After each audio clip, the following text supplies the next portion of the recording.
this cat.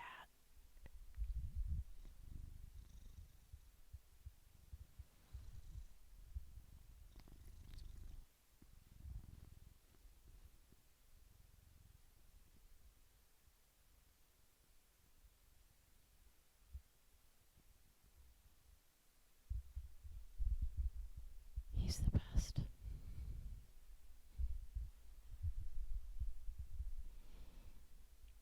Aw, he's holding my paw with his paw. Oh, you're so cute. Oh, I love you.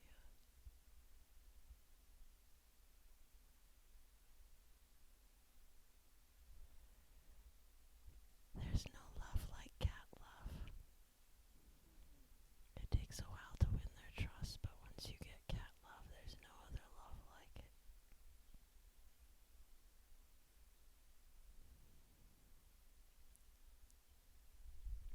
He's too good to me. Well, I'm gonna go on petting him.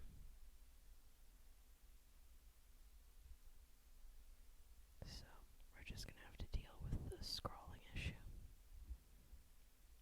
while he takes a nap like the sweet little angel that he is. Can you see why I'm so nuts about this cat? Like, people don't believe me that he's an angel in fur form, but he really is. He's like gently holding my paw in his paw right now. I could die. Could die happy. Look at those toe beans. God, I sound like a teenage girl talking about a pop singer. Alright, so back to our story. Chapter 5. Leslie, if you recall from chapter 4, Leslie has a plan. He has some kind of... Oh, my heart. My heart. My cat, my heart, my cat. Leslie has a plan. He's going to take Brett and Lucy to the bar, O'Kay's Corral, which was at an actual bar in Madison, Wisconsin. It was a legendary punk venue till it burned down. It burned down shortly after I left. I had nothing to do with it, I swear to God. Anyway,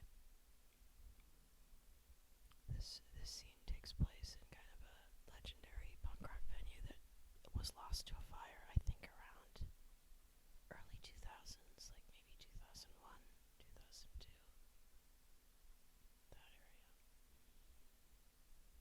So you're listening to history, people. History, I tell you. And the cutest cat on earth. This is some ASMR episode, I tell you what. So, probably half the bar thought I was a neurotic monkey when I think back. You couldn't swing a dead cat in O'Kay's without hitting someone who mutually thought I was annoying. Tonight, for example, you had Nick Ridiculous over there in the corner, wearing what looked like children's pajama shorts under his bloated gut and that stupid baseball hat covered in political patches. Mr. Ridiculous had moved here maybe a year ago from Highland Park, some gajillion-dollar suburb in Illinois, and he immediately started trying to organize the scene. That cat does not care. He looked only half drunk tonight, but was already mouthing the words, "F you, whore," at me every time he caught my eye. I glared at him. It's not my fault if I don't find discussing Trotsky to be a sexual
was so successful that you woke up one day and schmoozing, now under a genteel newspeak alias, was suddenly mandatory. Out of the countless coinages we've committed since 1995, how is it that every one of them makes you sound like an a-hole? That shouldn't be physically possible. Oh, this swampy, greasy palm terrain used to be the territory of losers, people with more ambition than talent, out to bamboozle the world. They'd go hang out with other assholes who had something and who needed their egos stroked so bad that in exchange they would give you some of that thing. The more precious the thing, the deeper you had to stick your tongue, except physically sticking your tongue in their a-hole would have been less filthy than stripping friendship of everything but parody. Country club memberships, an inn in a publishing house or record company, some Wall Street stuff.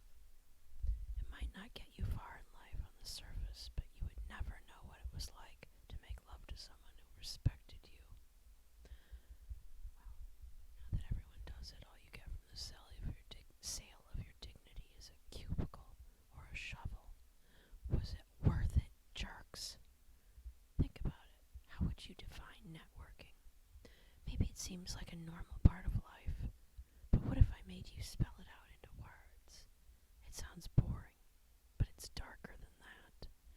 You choose to spend your precious time to make friends with the right people, because they can get you ahead in your industry, as though it belonged to you and not the other way around. Then you credit your hard work for your success. How do you live with the burden of such talent? You're harnessing cronyism, which is, nobody in history has ever been able to eradicate cronyism or nepotism. So, okay, you don't want to be left behind. But making a virtue of it is making it worse. People feel morally fine hiring their incompetent friends. I hope you aren't flying today. And what do you think it does to your insides? Do you have time for real friends? Between the backslapping and the odd afternoon spent pretending to do the job. Do you know the difference? Were you already like this in 8th grade? Imagine hanging out with somebody because you like them. No other calculations. Imagine being sincere. And waste my time? Time is sincerely money, a-hole. We've made a world full of Leslies. I know, you're gonna wonder how this can fall out of my hypocrite mouth. It doesn't sound like I was hanging out with Leslie and Brett because I sincerely liked them, does it? Well, you got me there. Except no, I didn't like anyone except my guinea pig. I'm not selling myself as some 3-miracle saint of brotherly love. I may be marginally more of an expert on friendship than a schmoozer. Maybe. I knew Brett and Leslie were assholes, but they had one up on most, trying not to say it so many times, a-holes. They sincerely didn't bore me. Well, not until I got bored of wanting to wring Leslie's neck, and I was getting there. Tonight was shaping up to be the precise opposite of an exception. For instance, I could in fact have drunk $8 worth of screwdrivers, as that was my budget for the night. Except every time I got up to the bar to make an order, Leslie would stick his big chewed up pointer finger in there and add a drink for himself. You knew it was such a fight to get through the throng to the bartender.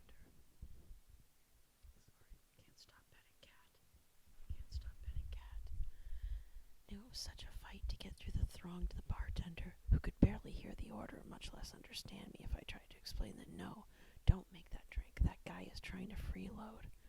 That my need to get my vodka would overpower my wish to spend what remained of my little paycheck fragments for myself.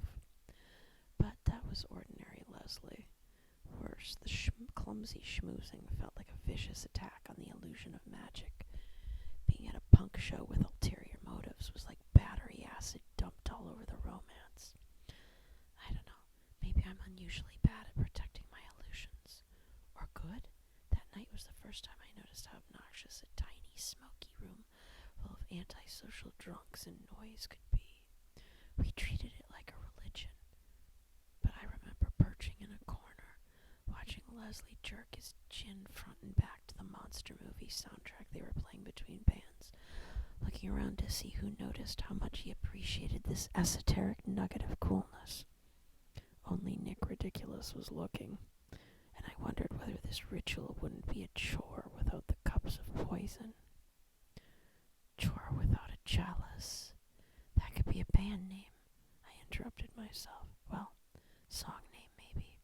Straight Edge Band? I remembered my straight edger high school boyfriend and winced. Jesus, what is this thing I have for losers? As I had hoped, we missed the first opening band. They were known assholes, although the Jewish keyboard player who walked around all over the UW campus dressed as Hitler all the time is one of those people I wish I had kept in touch with.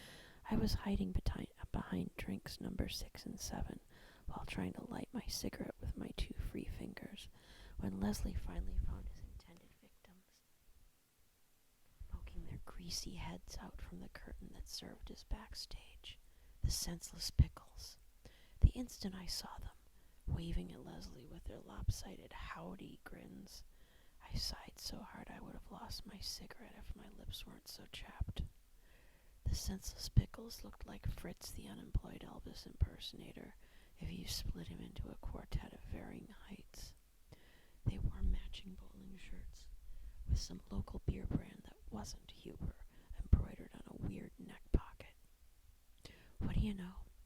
A mediocre punk ska-billy band that marketed itself as the Senseless Pickles approved of beverages containing alcohol. Yeah, we all did. Reindeer approve too, and those monkeys when they get their hands on rotten fruit. My guinea pig can't get enough beer. You like it too much, it will end you. Why should I listen to your demo again? I wasn't sure they'd sound mediocre, but I would have bet a paycheck.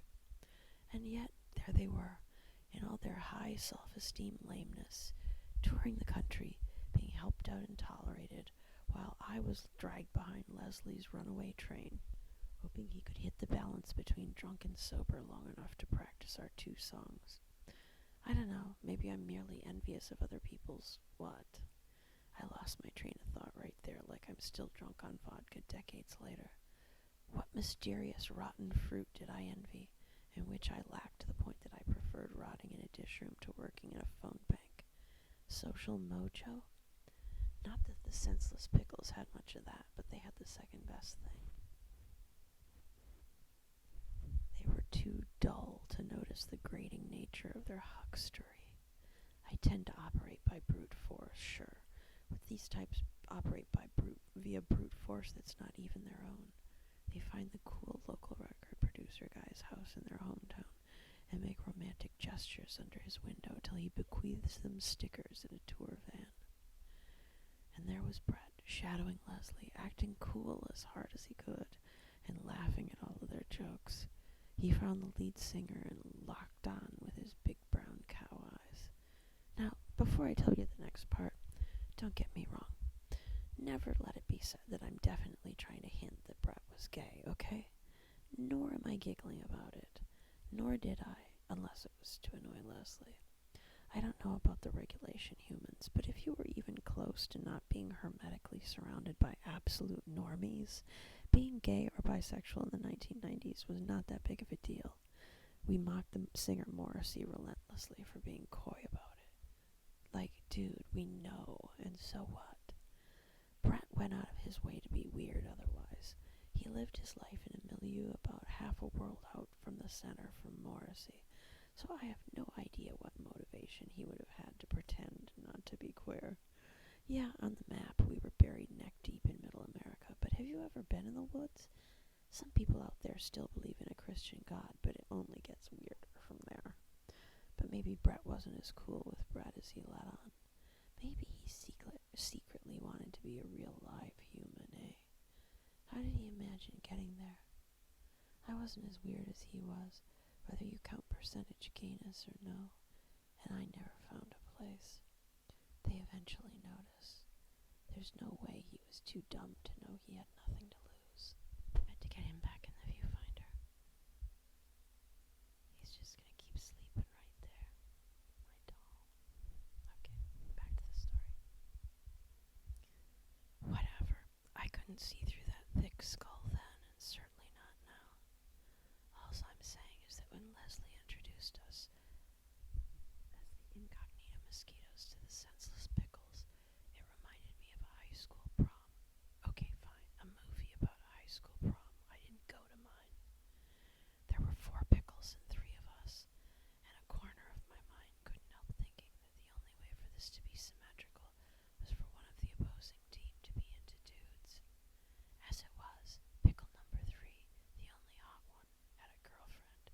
She seemed high maintenance and intimidating, with not only a real hairdo and 1950s lipstick, but lip liner too, and almost matching red. She meant business. She was about to start coming off to me as hostile, but then she noticed my black eye. "Oh, goodness," she said, reaching towards my glasses without asking.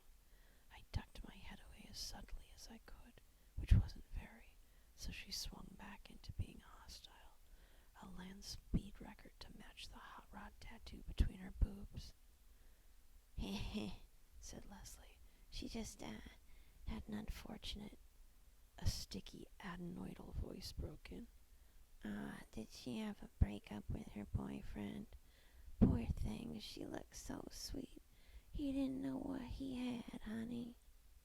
This was from the 4th and largest pickle, tall with a massive beer belly, and he definitely bathed the least.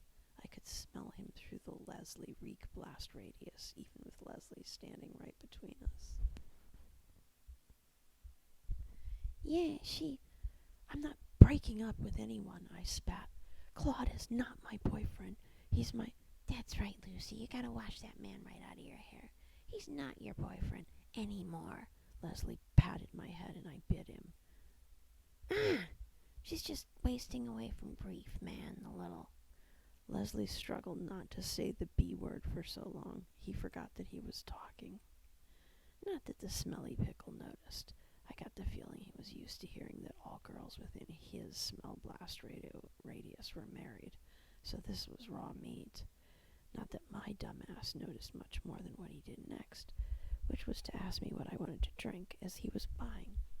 Did I mention I was holding 2 drinks when this conversation began? By the time 4th pickle got back from the bar with screwdriver driver number 8 and or 9, they were both inside of me. "Thanks," I said. "Nigel!" Pickle number 4 thundered. For a moment, I was disconcerted. "How could you fail to properly introduce me to this damsel?" "Nigel?" I shrieked. I threw back my head and giggled, realizing too late that this looked like flirting. "Oh my God, Leslie, did you..." "Shut up," Leslie hissed, then added, "darling. Although I'm not dating her, and her legal name is Lucy the Leslie. And this is, I thought your name was Beauregard, wasn't it?" "Leslie," chorused Beauregard and I, confused for different reasons.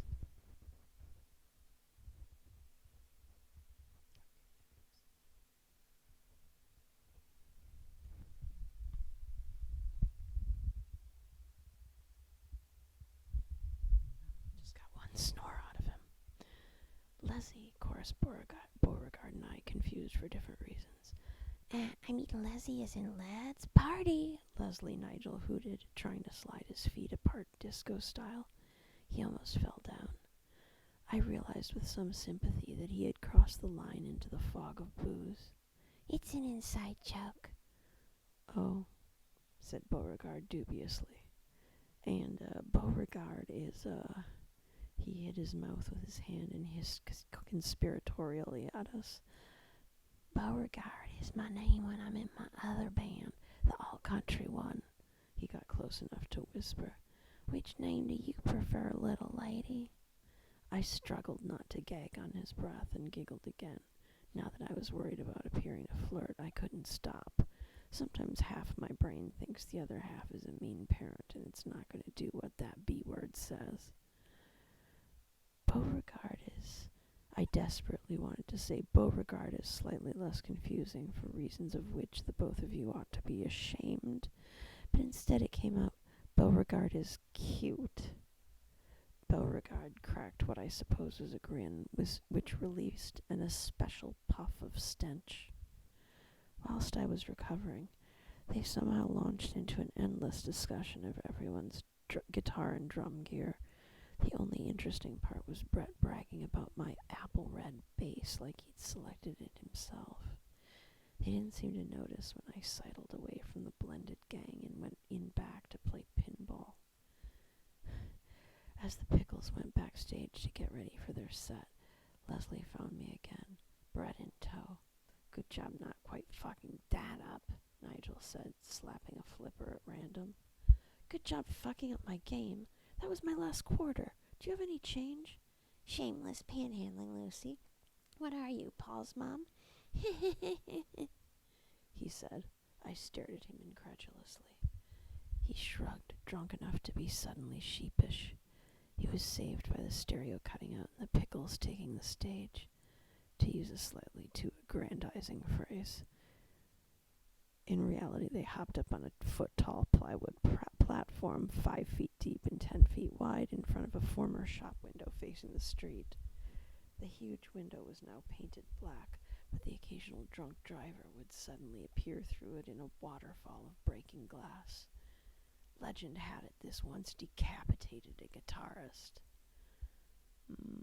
I said, shifting my feet contentedly in place. My mood had improved immeasurably.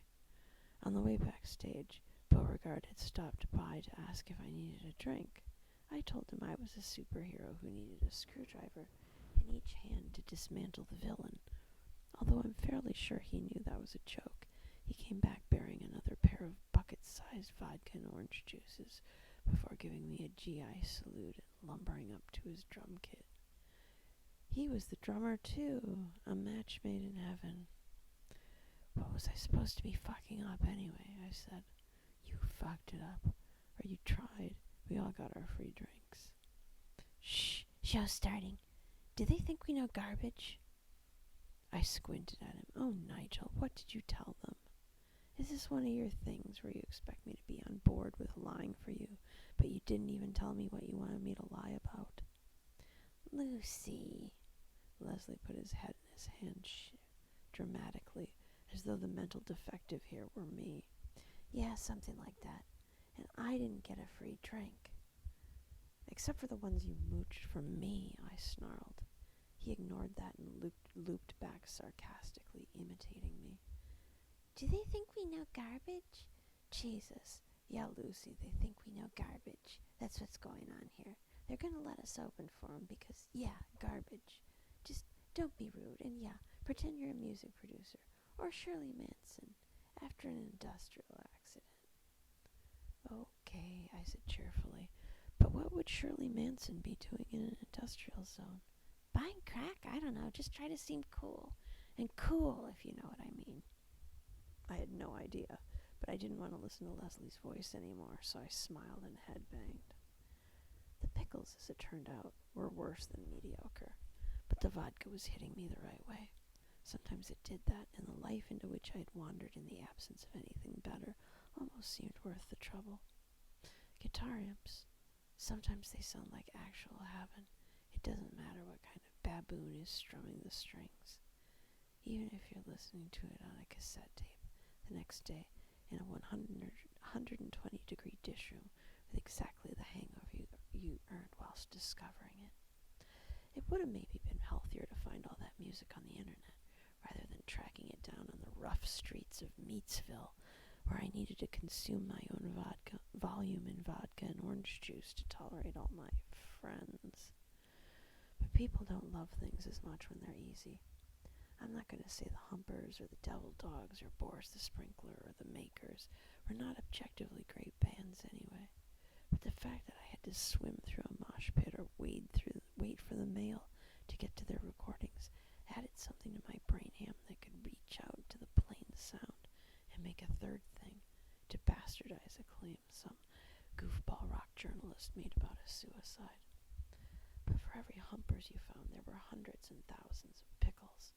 All of them thought they were Humpers, and all of them insisted on being heard. Maybe all change is superficial. You kill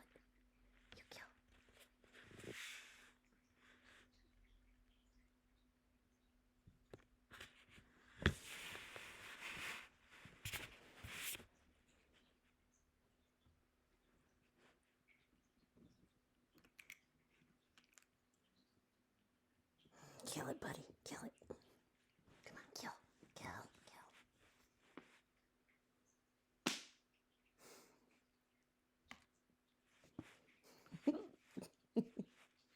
Mama's got the hiccups. Baby's got a toy.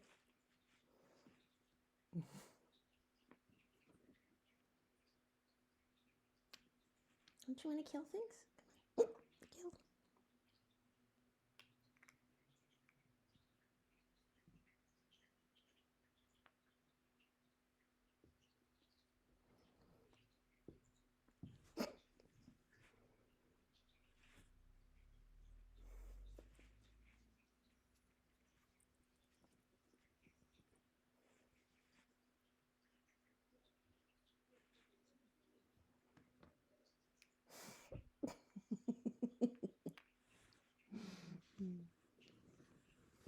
You're so crabby today.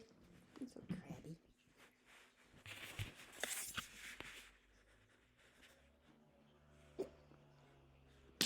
Jace!